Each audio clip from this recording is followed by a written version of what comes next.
Sevgili proje yönetimi dostları, bugün Pinbox 8'in içindeki yapay zeka ile ilgili 7-8 sayfalık bir bölüm var. Önceki Pinbox'larda yer almayan bir konuydu.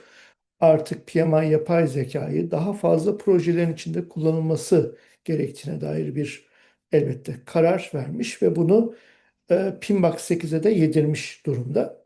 Şimdi hem aldığım notlar var, bu notların üzerinden ilerleyeceğim. Hem de Pinbox 8'in ilgili sayfalarını sizlerle paylaşacağım. PDF sayfası olarak 342. sayfada Appendix X3 diye geçen bölüm yapay zeka başlığını içeriyor.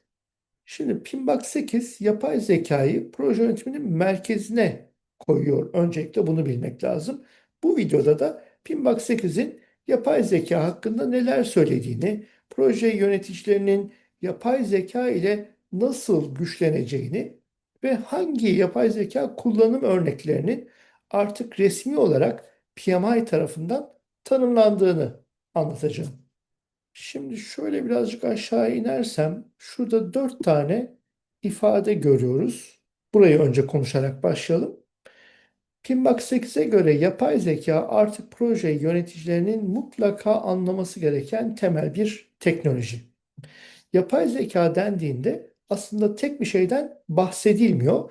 Birkaç katmandan oluşan bir yapı var. Ve şöyle düşünmek gerekiyor buradaki 4 maddeyi.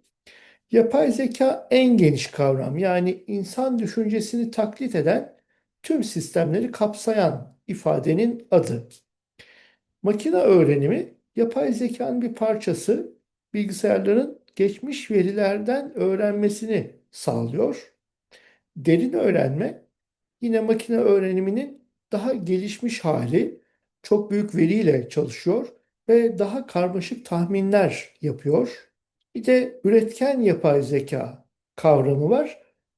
Bu da son dönemde popüler olan ChatGPT gibi araçların arkasındaki teknoloji. Yani metin, resim, ses gibi yeni içerikler üretebilen araçlardan bahsediyor. Şimdi aşağıdaki sayfada bir görsel var. Bu görsel oldukça önemli. Şimdi bu şekil bize ne anlatıyor? ChatGPT gibi modeller tek başına duran sistemler değildir. En işte GPT dediğimiz kısım var. Onun bir üstünde üretken yapay zeka, onun bir üstünde derin öğrenme, onun bir üstünde makine öğrenmesi ve en dış cephede tüm bu teknolojileri kapsayan yapay zeka bulunuyor. Yani GPT dediğimiz şey yapay zekanın tamamı değil, yapay zekanın içinde giderek uzmanlaşan bir teknoloji ailesinin en uç noktası. Şimdi Pinbox 8'e göre proje yönetiminde yapay zeka kullanımını 3 seviyede tanımlayacağız. Bakın şöyle birazcık aşağı inersem otomasyon, asistan ve geliştirme, augmentation denen kavram. Bunları kısaca açıklayayım. Otomasyon düşük karmaşıklı işler için düşük insan müdahalesi ne gerek duyan işler. Mesela rapor üretme, doküman analizi, toplantı özeti çıkarma. Bunu şu anda bile örneğin Zoom gibi bir araç bir toplantıda kişilerin söylediklerinden yola çıkarak bir rapor yazabiliyor. Assistance yani yardımcı olma özelliği özellikle insan doğrulaması gerektiren detaylar. Yani bir şey çıkaracak ama insanın onu bir kontrol edip gerçekten doğru yapıp yapmadığını görmesine fayda var. Mesela risk kaydı oluşturma, basit zaman planı üretme, ilk versiyon dokümanları oluşturmak gibi. Bir de augmentation yani güçlendirme ile ilgili bir e, yapay zeka kullanım yeri var. Burada da stratejik karar desteği yani insan ve yapay zeka ortak çalışacak. Örneğin portföy optimizasyonu. Yani şirketin hangi projeleri önümüzdeki sene başlatacağına karar vermek. Riskleri tahmin edebilmek. Karmaşık çok kriterli analizler yapabilmek. Hatta bunları çok daha güzel bir görselle açıklamışlar. Birazcık daha aşağıya ineyim. İşte bakınız. Otomasyonda automated yani otomatikleştirilmiş raporlar, süreç otomasyonları, canlı izleme, takip ve aktivite yönetimi. tanımlamışlar. Mesela yardımcı olması noktasında planlamaya destek versin, risk etkisi analizi yapabilsin ve dinamik zaman çizelgesi oluşturabilsin. Artı zaman çizelgesinde çatışmalar oluşursa, mesela sınırlı sayıda kaynağınız birkaç proje yöneticisi tarafından göreve atanmış. O birey kimin işine önce atansın? Bu atamalar esnasında mesela kritik yol ve bolluklardan yararlanarak en az gecikmeye sebep olacak faktör nedir? Bunları belirlemede bir insanın saatlerini alabilecek bir konuyu yardımcı olarak yapay zeka alternatifler üretebilsin. Bir de güçlendirilmiş halinde bakın, brainstorming yani beyin fırtınaları, farklı fikirler geliştirme, risk tanımlama ve değerlendirme. Şimdi üçüncü madde çok ilginç. Paydaş sentiment analysis dediği şu kelime, paydaşların tutumlarından, söylemlerinden, yazışmalarından, konuşmalarından yola çıkarak onların şu anki duygularını, bir şeye kızmışlar mı, bir şeye sevinmişler mi, bir konuda endişeleri mi var? Bunu artık hani ses tonundan, yüz ifadesinden, mimiklerinden veya yazıdaki kelimelerin yapısından, sıralanışından yola çıkarak proje yöneticisine o kişiye dair bir analiz sunacak. Bu çok gerçekten ileri seviye bir söylem. Bunu yapabileceğini iddia ediyor ve elbette bu tarz çalışmalar var ki buraya yazmışlar. Şimdi tekrar biraz yukarıya çıkıyorum. 345'ten 347'ye kadar. Bakın burada da az önce gördüğümüz o maddelerin nerede kullanılacağına dair ifadeler tanımlanmış. Yani yönetişim derken hani metodun uygulanması ile ilgili güçlendirilmiş yapı kullanılabilir veya governance'da assistance özelliği kullanılabilir. Bunu da şöyle tariflemeye çalışayım yine özetlerinden yola çıkarak. Örneğin governance dediğimiz yönetişim konusunda veri odaklı karar almada, proje seçim ve önceliklendirmede, çok kriterli karar analizinde, otomatik raporlamalarda, yapay zeka destekli beyin fırtınası ve gerçek zamanlı proje takibi gibi konularda yardımcı olabilir diyor. Risk yönetimi açısından baktığımızda risk tanımlama, özellikle makine öğrenmesiyle geçmiş projelerden öğrenme, bu çok önemli. Risk etki analizi, otomatik risk azaltma aktivitelerini belirleme, risk ayarlı ROI analizi yani yatırımın geri dönüş oranı analizi. Yapacağımız yatırımla riski karşılaştırmak diye özetleyebiliriz. Paydaş yönetimiyle ilgili az önce söylediğim paydaşların tutumlarından yola çıkarak kızgın mı, mutlu mu, endişeli mi bunları görerek onlara özel nasıl iletişim içinde olunması gerektiğine dair yapay zeka projesine öneride bulunabilir. Zaman çizelgesine baktığımızda dinamik planlama, çakışma çözüm teknikleri ve zaman çizelgesini etkileyecek risklerin etkisinin analizi yapılabilir. Yapay zekanın özellikle otomasyon özelliğiyle görev atamaları, hatırlatmalar, otomatik toplantı özetleri, elektronik posta yanıt önerileri gibi çalışmalar dahil edilebilir. İşte bütün bu benim özetlediklerim burada 345'ten başlıyor.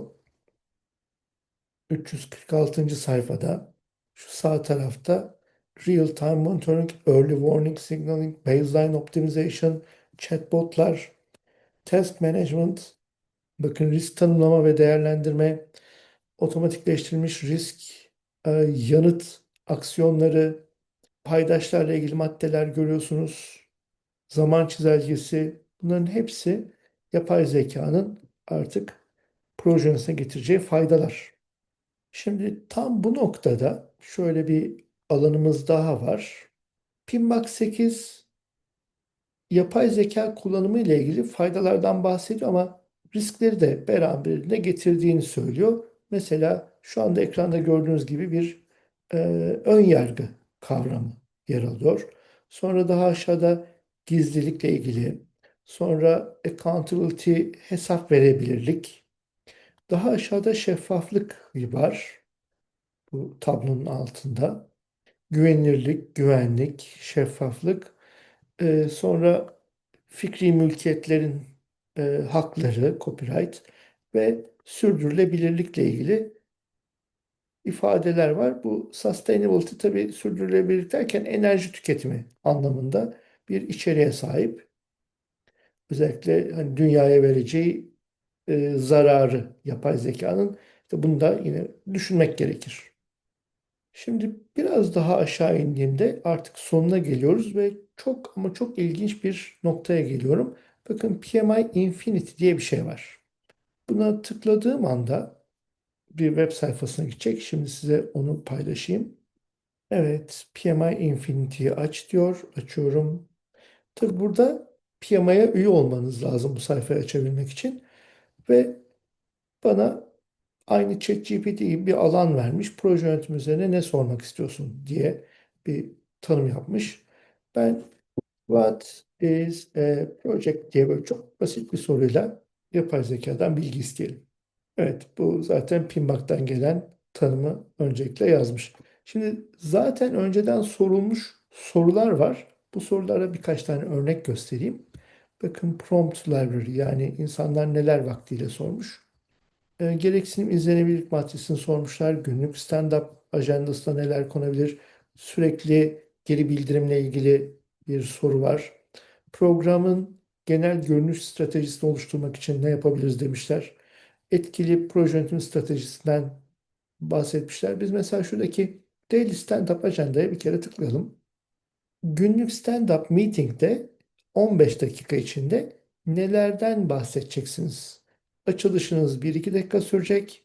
Kişisel bilgilendirmeler 10-12 dakika sürecek. Şuradaki sorulara cevap aranacak. Herkes sırayla konuşacak.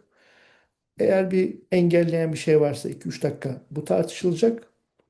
Önemli hatırlatıcılar ve anons edilmesi gerekenler. En sonunda da kapanış. Son dakikada bu yapılacak. Böylece işte PMI'ın bu yapay zekası doğrudan proje yönetimine odaklandığı için buradan farklı kaynaklardan üretilen tabii ki öğretilen bir içeriği bu sistemden görebiliyorsunuz. Yalnız daha da ilginç bir şey var. Şurada Explore Agents diyor. Bu ajanlar mesela bize bir Project Charter dokümanının içinde neler olabileceğini söylüyor. Bir charter hazırlayabilirim dedi. Charter için bana kapsamını, hedeflerini ve paydaşlarını söyle diyor. Ben de önceden hazırladığım bir promptu burada gireceğim. Şimdi bakın şöyle bir prompt girdim. Bir project charter hazırlamasını istiyorum. For a small beginner level project. Yani başlangıç düzeyinde bir içerik olsa yeterli. Project charter should include the purpose. Projenin hedefini belirleyecek. Açık proje açıklaması olacak ve hani anahtar paydaşlar. Proje benim ona yaptırmak istediğim projenin mobil bir uygulama. Kullanıcıya özellikle günlük hani ne kadar su içmesi gerektiğini söyleyecek bir uygulama olsun. Bunun için böyle bir projeye başlayacağım. Bana bir tane project charter yaz diyeceğim. Bunu gönderiyorum. Evet, bir doküman üretiyor ve şu anda gözden geçiriyor dokümanı. Ve hazır. Hazırladığını söyledi. Dokümanı indirebileceğimi söylüyor hatta. Hemen indirelim. Dokümanı açıp sizinle paylaşayım. Az önce download etti ama bende Word olmadığı için açamadım. Word doküman olarak indirmişti. Onun için Google'daki doküman ortamından açıyorum. Gerçekten oldukça detaylı Project Charter demiş ve bir tanıtım yapmış. Project Charter'ın amacı diye başlıyor. Formula Authorized projeyi yetkilendiren dokümandır diyor ve hani çok detayına inmeden projeyle ilgili genel bilgileri yazabileceğimiz bir, hatta kendisi yazmış. Bize bir tek şurada projenizin adıyla sponsorun adı yazmak kalmış. Daha aşağı indiğimde iş gerekçesi ve projenin hedefi var. Bunları eğer eksik bir şeyler varsa daha doldurabiliriz. Evet, projenin hedefi demiş. Mesela Smart Success Criteria. Bunu sizin doldurmanız gerekebilir. Tabii çok detaylı anlatmadığım için böyle bazı eksiklikler var. Sonra bu uygulamanın bakın ne diyor? iOS'ta ve Android ortamında çalışacağı. Ne zamana kadar işte başlayacağız, ne zaman bitireceğiz bunları tanımlayabiliriz. Sonra user friendly olması gerektiğine dair ifadeler var. Hatta müşteri memnuniyetinin işte 5 üzerinden en az 4 puan vermesi gerektiği. Kapsama geldiğimde kapsamı hazırlamış kendisi. Kapsamda şunlar olacak demiş. Kapsamın dışında olması gerekenler de bunlar demiş. Gerçekten çok çok ilginç. Yani sadece bir yazılım yapacağım dedim. Teslimatların neler olması gerektiğini, bu teslimatlar, pardon, paydaşların rolleri ve sorumlulukları ki yeterince dediğim gibi açıklamadım. 4 tane paydaş tanımlamış. Organizasyon ve yetkiden bahsetmiş. Sponsor ne yetkiyle burada? Proje yöneticisinin yetkisi nedir? Ve altta da bir timeline ve milestone. Gerçekten çok çok ilginç. Sonra bütçeyi ve kaynakları vermiş. Varsayımlar ve kısıtlar. High level risks veya diğer adıyla overall risk. Proje yönetim metodu hakkında bilgi vermiş. Bakın Agile yöntemden bahsetmiş. Projenin onayı için kimlerin imzası gerekir? Glossary'de nelerden bahsedilecek? Bu da opsiyonel. Bir de bu doküman kaç kez güncellendi? Bu dokümanda değişiklik oldu mu? Bunların kaydını tutan bir tablo hazırlamış. Ki gerçekten bir şablon oluşturmak açısından oldukça büyük kolaylık sağlayan bir özellik. Tekrar PMI Infinity'ye gidersem burada Explore Agents'ta bakın fonksiyon olmayan gereksinim üretmek, sonra Raji Charts hazırlamak, risk yönetimi planı geliştirmek, sonra paydaş yönetim planı oluşturmak.